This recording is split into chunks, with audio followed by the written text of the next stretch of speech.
এর পাশাপাশি আমি এলাকায় যদি ভবিষ্যতে যাই,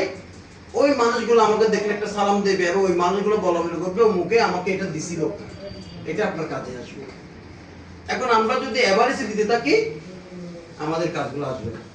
এখন আপনাদের 20 জন ব্যক্তিকে, আপনার 20 জন ব্যক্তির এলাকা আছে চট্টগ্রামের স্থায়ী আছে, অথবা ওনার বাড়ি নংপুর, ওনার এলাকা যান একটা টিম নিয়ে গাড়ি নিয়ে ওনার এলাকা একটা বিবেচনা করে নংপুর যে ওনার নাম উনি মরলে ওরা দূরে আসবে যে ওনার আমাকে তো অমুক একটা চেয়ার দিছিল,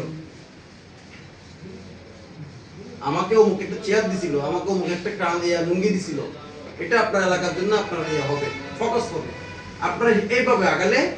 আমার তরফ থেকে আমি বলবো আপনি আপনার এলাকায় গর্বিত সন্তান হিসেবে আপনার এলাকার লোকে বলবেন। আর আপনি যদি আমরা তো সবাই সবকিছু করতে চাই, যেমন আমার রাস্তার পাশে অনেক পরিত্যক্ত লোকজন আছে, আমি তাদেরকে ভাত দিলাম, পানি দিলাম, তারা কিন্তু আমাকে চিনল না, আমি তাদেরকে চিনলাম না, ওই দেওয়া পর্যন্ত তারা আমাকে চিনছে। হয়তো আমি এটা ভাবতে পারি আবেগ দিয়ে আমার সৃষ্টিকর্তা আমাকে দেখছে, আমার সবের রেকর্ড দেখছে, হ্যাঁ ঠিক আছে। মিসকিনশার মাজারে হাজার হাজার শত শত এখন সবাই বসে আছে না, এই যে কোন প্রতিপত্তি যাবে তাদেরকে একটা একটা প্যাকেট দেবে, কিন্তু ওরা দিচ্ছে ওরা ওনাকে চেয়ে না, উনিকে চেয়ে না। কিন্তু আমাকে আমার এলাকা এখন ঠিক রাখতে, এখন বর্তমান সময় বলতেছে কি জানেন, আগে নিজেকে নিজের এলাকায় এখন ঠিক করতে হবে।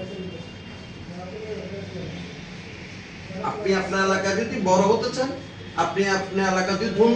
ধন্য সন্তান হতে চান, আপনার এলাকার লোকজনকে যদি ভবিষ্যতে আপনার প্রয়োজন আছে মনে করতে চান, আপনার এলাকার লোকজনকে যদি আপনি ডাকলে ওরা আসবে ছুটে, এটা যদি আপনি পিলার কাটতে চান, বীজ ফেলতে চান,